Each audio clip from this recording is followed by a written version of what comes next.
Decarbonization is one of the key challenges of the glass industry in the transition to sustainable glass manufacturing. Next to the development and implementation of sustainable technologies, smart sensors, process control are required to optimize the use of these technologies in view of CO2 footprint and energy efficiency.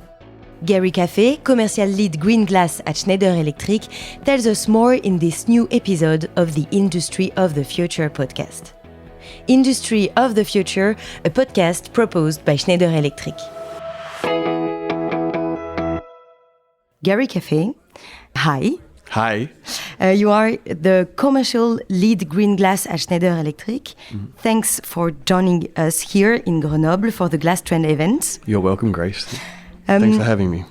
You're welcome. You said a few words during the opening ceremony about the building we are in, Schneider Electric's Intensity building. From a sustainability point of view, it consumes just 11% of the average building in Europe.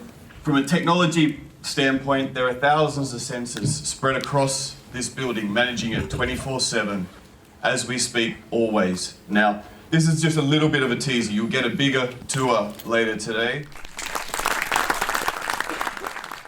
Can you tell us what is so special about this place? First and foremost, what's special to me in my heart, in my green heart, that is, sustainability green heart, not a Schneider green heart, is that I work for a company who doesn't want to build the tallest building. They don't want to build the biggest building. But in this building, and this is exactly the example, it was designed to be the most efficient building in the world at the time of building, right? So that just says something for me directly about the company. Okay. First of all, to begin with, can you tell us more about this event, the Glass Trend event, and what trends did you see today? Yeah, so the Glass Trend event is a industry-wide members organization, or the Glass Trend organization is an industry-wide members organization. And the event is a biannual event where everyone gets together face-to-face, and we get some experts to speak about the latest and greatest in innovation and projects happening in the industry.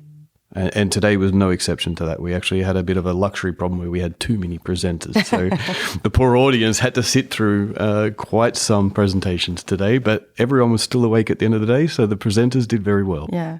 Do you have some example to share? Yeah, it's Glass Trend. So let's go with one of the underlying trends that I saw, right? So we saw, again, some excellent projects. Ardagh spoke about their 80% electric furnace in Obernkirchen in Germany.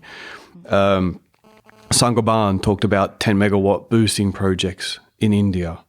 Bormioli presented on some exciting, heavily electrified furnaces in the crystal industry. And last time, Veralia spoke about their own fully electric furnace in France, right? So these projects, what I would consider full-scale pilots, are well underway. Right, there's some genuine momentum in there, and that was witnessed as a trend today. Gary, if you could click your fingers and make one thing magical appear that would help the glass industry transition to low carbon glass, what would it be? Wow, that's a good question. Look, I think we just spoke about some excellent pilot projects there, right? If I could click my fingers and look forward in time, I look forward to the time where those presentations are boring. Right, because they're business as usual, and there's not to say that the presentations today were excellent and they were super exciting.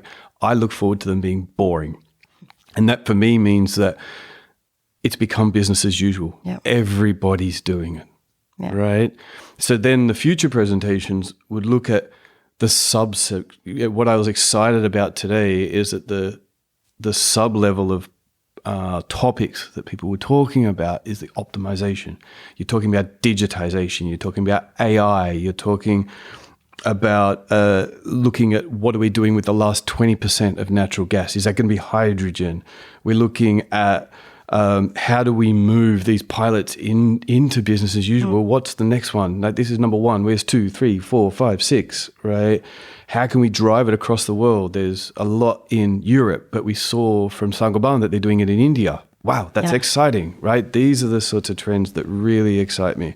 And then we start to get down to the finer details about electrifying the foreheart, or if you've got all these electric systems, how do you manage them? How do you make sure that the losses are low enough?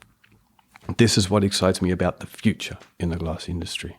These are main topics, but then aside from regulatory pressure, how have you seen customer demand shift in recent times? Yeah, look, I mean, the glass industry and the container glass industry is not no isolation to that, is that demand has gone down, right? They're in a tough spot at the moment, but their customers are still demanding low carbon glass.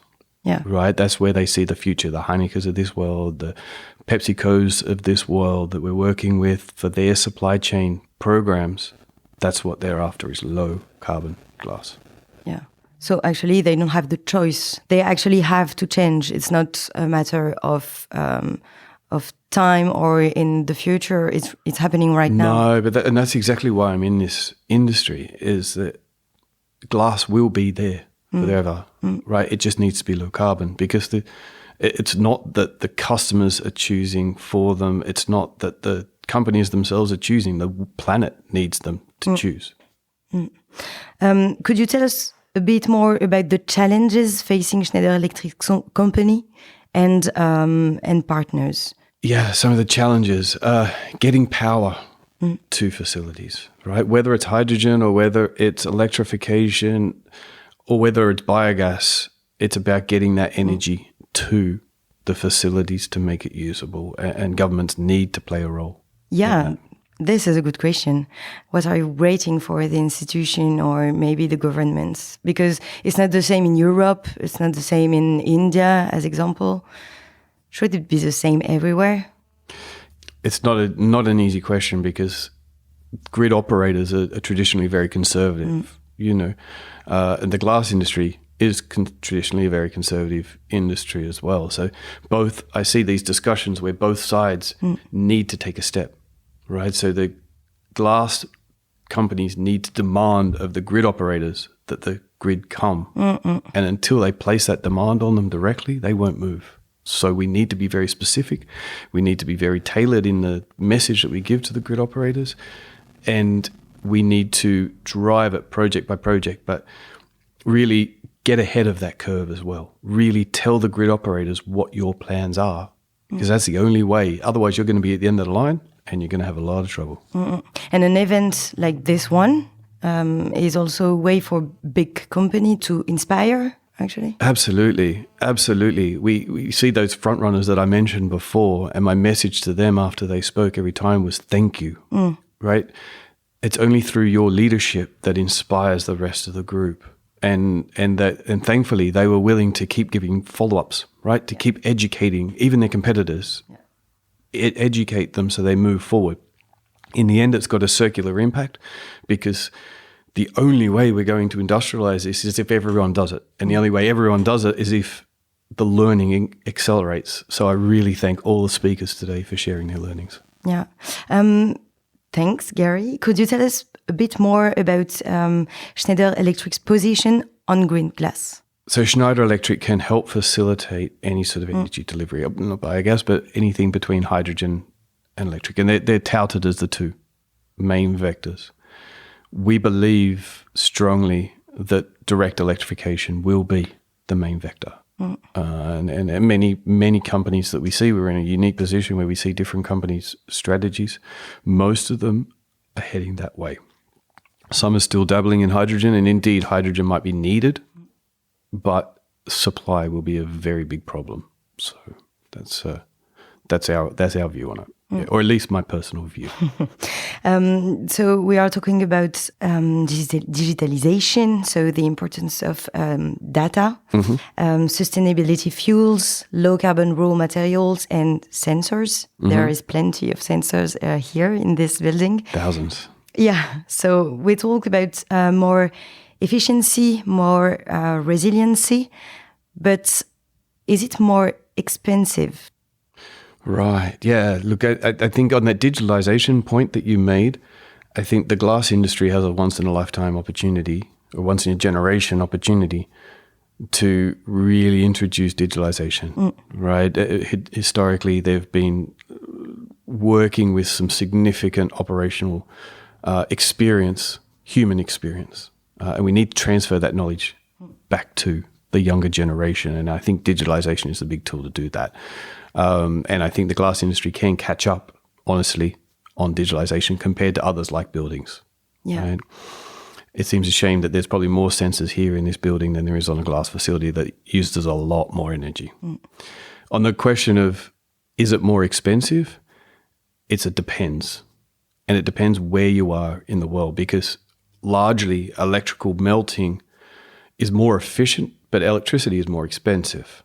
So then it's a matter of what's the difference between the gas price and the electricity price. That's what matters. It's not the absolute value, it's the difference between the two as to whether it makes sense to melt glass there or not. And carbon price has a huge impact, right? We saw some slides today from René Moleman of Schneider showing the difference of that just across Europe. It can be from a 40% premium down to a 40% discount. Right, just in Europe. Yeah. So then you take that across the world. It's a complex story. It's a complex answer. Yeah, about a complex story. We're talking about we were a little bit talking about the young generation. Is it a challenge to have new engineer, new generation working in the glass industry? Definitely, absolutely. I was excited actually today. I've been to a couple of Glass Trends events. I think there was more young people here than there ever has been. Nice. Right, so that was really good to see. A couple from Veralia, a couple from NSG, a couple from a number of others. And they're starting to create their own little club. You saw the young guys hanging out together. Me as a getting older guy was super happy to see that. Yeah. Thank you. Thank you very much, Gary, for everything. It was really interesting. Welcome, Grace. You have a dinner right now. Yes, I've got a dinner. Yes. So you have I a can speech go and to do? relax and have a beer, and I'm looking forward to it. But you still have a speech to do. I do have a speech to do, yes. Big day. Thank you so much, Gary. All right, thanks, Grace. Bye now. Bye. Thank you for joining us on the Industry of the Future podcast, a format proposed by Schneider Electric. Subscribe and share it around you.